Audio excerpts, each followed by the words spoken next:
Hello, my community. This is Randy.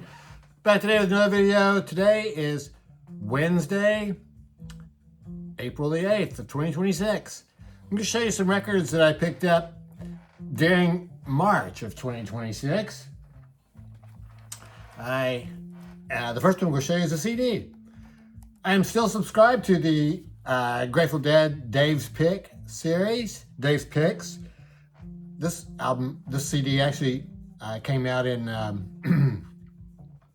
think it came out in February, but I've had it out in my car listening to it since then. I've listened to this a lot and just not getting around to showing it, but this is the first one of the year. So this was recorded live at the Uptown Theater in Chicago on February 1st of 1978. That was the third night of this run. They had played there at the Uptown Theater on January 30th and 31st. This set also includes the second set from January the 31st. So the first two discs are all the February 1st show. I guess it was sort of a short show. And disc number 3 is from January the 31st. So, yeah, this is part of the Dave's Picks series. Grateful Dead release 4 shows every year. It's part of a subscription. Well, you don't have to subscribe, actually. You can buy them individually there on the Grateful Dead website. That's what the CDs look like. All 3 of the CDs look like that. So, yeah, it's really, these are excellent shows. I mean, this is one of these where I guess it's good I subscribe, because I probably would not have listened to this show from 1978. They're coming off of 1977, one of their best years ever. And so still continuing on, changing up a few things here and there, still growing, but yeah, but like I say, it's good they picked this one, because I probably wouldn't have listened to it myself, but I've had it in the car and it really is a fantastic show. This is sort of an interesting thing here. It shows sort of the Grateful Dead's itinerary and where they're going to be staying. I assume that's something that was distributed to the band members. There's Phil. So yeah, it's good. I subscribe because I get to hear shows like this. So like I said, I probably would not have chosen to listen to myself, but both these shows are actually quite good. Get a really good version of Estimated Profit on here. The other one, Disc 3, the one that's actually the secondary show, the January 31st show, is probably actually my favorite of these. We'll get Scarlet Begonias in Fire on the Mountain. A really excellent version of Terrapin Station, but then playing in the band, Drums in Space. On the February 1st show, they just go into a jamming part after drums. Phil comes out and starts playing some bass with the 2 drummers, and then the rest of the band comes out. Very good, really excellent. I got this Larry Young Mothership record. It's part of the Tone Poet subscription series. This is a fantastic album. Larry Young is by far my favorite jazz organist. He has his own style that is it's totally his own, and it's not like the jazz organ style of, say, Jimmy Smith or Jimmy McGriff, for instance. Much more avant-garde sounding. He has 2 trumpet players on here, Lee Morgan playing trumpet and Herbert Morgan playing tenor sax. Eddie Gladden plays drums. There's no bass player. Larry Young takes care of the bass with his foot pedals on the organ. Excellent pictures of the band. The only problem that I have sometimes with these, this one is not. There's another one I'll show you in a second of those. Some of these, they tend to split here in the middle. They're so stiff that when you open them, I mean, unless you're really careful, and sometimes they're split anyway. But anyway, there's a cool picture of Larry Young. Seems like he was a very spiritual guy. He died kind of young. He was from Newark. And this record was recorded in 1969. But it was one of those that Blue Note did not release until 1980. And then in 1980 it was just released once on vinyl, then was not released again until like, I think it was like 2012. So there really aren't very many copies of this record out there, standard Blue Note label. But yeah, it's really excellent. Lots of trumpet and saxophone on there, even though Larry Young is the leader and he is the organist. You almost wouldn't really know it though from hearing it. Here is another tone part. This is the one that had the split there. This is Walking with Lou. Lou Donaldson Quintet. This is kind of like having that Grateful Dead subscription. This is a record that I probably would not have listened to. I would not have chosen it on my own. And the first couple times listening to it, I thought it seemed kind of pedestrian and average. Lou Donaldson on alto sax with Donald Byrd on trumpet. Herman Foster on piano. Peck Morrison on bass and Art Taylor on drums. I'll tell you, the more I listen to it, the more it grows on me. It really is outstanding. Some fantastic playing on here. They started out with the jazz standard Caravan and another jazz standard, Old Folks, and then that Old Feeling.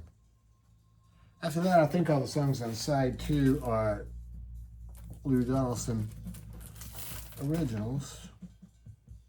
I think they are. Oh no, There Is No Greater Love is by James and Sims. I'm familiar with them. But yeah, once again, the standard Blue Note label. So this record is from 1958, and this one was released at the time. So, yeah, I mean, not really much to say about this. I would call it, sort of standard Blue Note jazz for the period, hard bop. Sounds fantastic. Got this Black Sabbath record. I have never listened to very much Black Sabbath with Ronnie James Dio singing. I have one other record with Dio singing, but I've never really listened to it too much. But I saw this one and decided to get it. This is an expanded version of this record, Dehumanizer.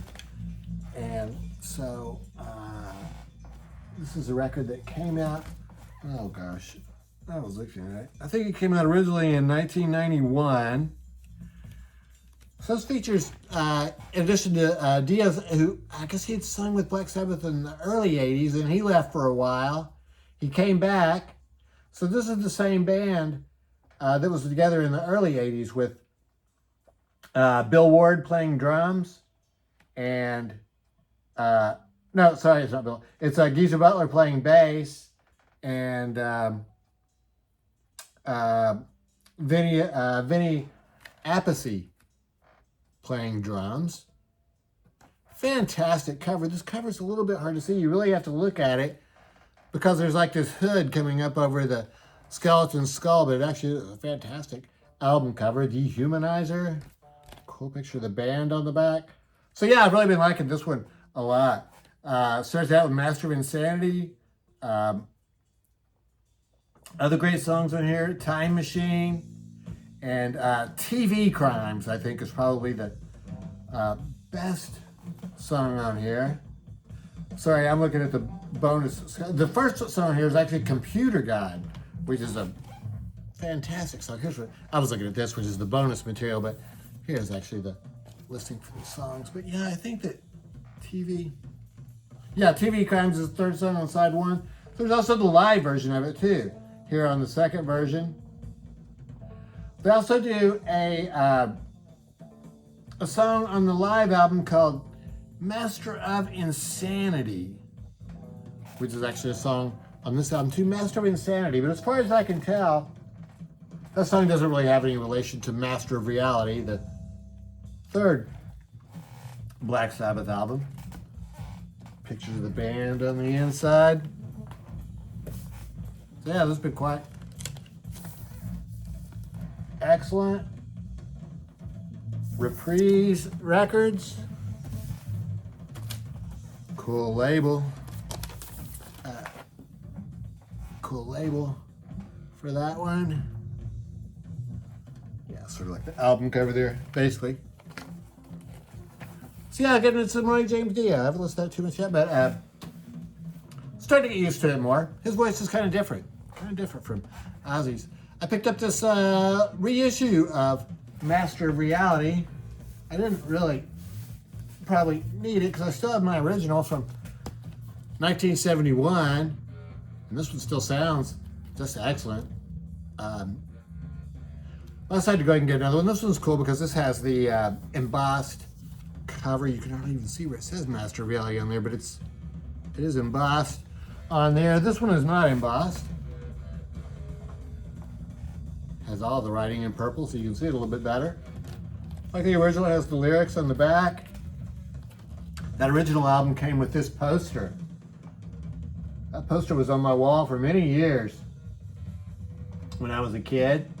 Sure wish I'd saved it. Don't have it anymore. I don't know what I'm sure it got tossed in the trash at some point. But this is an expanded version of Master of Reality, so I wanted to get it mostly for the, well, I figured it'd sound a lot better than, maybe than my old, but actually I think the old one sounds just as good, other than maybe just a little bit of snap, crackle, and pop from wear over the years. Here's the inner sleeves. Tells the whole story of Black Sabbath at that time. This is very cool. For some of the Black Sabbath albums, they did deluxe box sets with like 4 records, so like Paranoid, I think Sabotage, and Technical Ecstasy. They made box set versions, but for this they just made a 2-record set, which is kind of cool. So you get the first album, but then on the second album, you get some bonus tracks. So there's a song called Weevil Woman, which is very cool. It's not Evil Woman. It's really a totally different song. I guess they were just fooling around, sort of like wordplay with calling it Weevil Woman. I'm sure they would have come up with a different name. There are some different versions too, like Sweet Leaf. There's a different version of Sweet Leaf, an original version of Sweet Leaf on here. The words are totally different, and they're not nearly good. It's just a basic love song. So they definitely improved that one a lot. And there's cool versions of Children of the Grave on here, and also Into the Void. And Lord of This World. Lord of This World has some piano on it, of this version. So this gives us sort of a different sound. Really cool. Here's the actual album, the first album, yeah, so Master of Reality. Fantastic Black Sabbath album. Starts out with Sweet Leaf. There's a song on here, I was reading in this, on those inner sleeves that tells the story of it, that the song, there's 3 songs on here that were written by just Tony Iommi. The rest of them are credited to the whole band. But After Forever, Embryo, and Orchid are credited just Tony Iommi. And I think Embryo and Orchid are both instrumentals. But After Forever is one that has a lot of words. I think usually Bill Ward was writing the words for those first few Black Sabbath albums. In fact, in this explanation here, Ozzy talks about how there's so many words at the beginning of Into the Void, it's hard for him to sing it. It took him a while. This first version of it here, you can hear that he's having problems singing it. But After Forever is a song that is sort of the opposite of what people might think Black Sabbath would sing. Like, could it be you're afraid of what your friends might say if they knew you believe in God above? So, sort of a different outlook on religion for that one. It's the only one where they really have, I think, this type of words. I got this Alan Parsons Project record, The Turn of a Friendly Card. What a fantastic album cover. Really great album cover, and they carry it over onto the back. They've got the lyrics to the songs. I mean, that is just amazingly small. But the lyrics for the first side are right side up, and then just like a card, you can turn it upside down, and the lyrics for the side two are there. So I've really been getting into Alan Parsons Project lately, and so this one was just recently re-released, and I like this one a lot too. This had a really big hit on it, Games People Play, it tells me on here that there was another hit called Time. I didn't really necessarily recognize Time. Here's a cool insert that comes with it. It tells me here that at one point, they recorded this record in only 6 weeks. This is, I think, the 5th Alan Parsons Project record, and the others had taken like close to a year, but they did this one really like 6 weeks. It was a lot more fun doing this one. And it says here that at one point they had, and I can't find it here right now, but I think it said that they had 5 records on the British charts. 5 albums on the British charts at once. So they were obviously hugely popular. I just wasn't following them back then at all, but I've really grown to like them a lot now. Really become one of my favorite bands. So yeah, this moves more into that, sort of like adult contemporary, but the actually sounds very progressive rock on here too, especially when you get into side 2, where a lot of it expounds on the theme of the turn of a friendly card.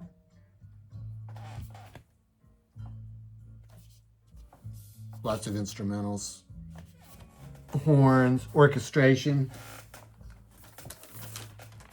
clear vinyl for that one. That card again. Very cool. I have one last jazz album to show you. This was I think this was actually from January. I think I got this one a little bit earlier. This is Andrew Hill's Compulsion. Andrew Hill is a piano player. On this one, he has Freddie Hubbard playing trumpet and flugelhorn, and John Gilmore playing tenor sax and bass clarinet. John Gilmore really adds a lot to it. He is best known for playing in the Sun Ra Orchestra. Andrew Hill is known as usually very avant-garde with his music, and sometimes it's a little bit difficult to listen to. But this, and I would call this very avant-garde too, but this is really intense. This is really good. He, like the first song is called Compulsion, which is a great name for it. He is really playing just very intensely, lots of chords, lots of power behind the music. So a lot of percussion on this record too. He's got Nettie Kamar playing African drums and African thumb piano, Renaud Simmons playing conga, Joe Chambers is the regular drummer, Richard Davis on bass, and Cecil McBee on bass. Wow, there's actually 2 bass players on here, Cecil McBee and Richard Davis. Yeah, a lot of instrumentation on here. These are all Andrew Hill originals. Yeah, extremely intense. Let's get a picture of Andrew. And this is another that's good. I got that subscription because sometimes Andrew's music is a little bit more, avant-garde really than I like. But this one I think is much more accessible. Leaving that for that one again. So that's it. Those are records I got, like I say, mostly during the month of March 2026. So let me know what you think about this. Hope everybody's doing well. Thanks for watching.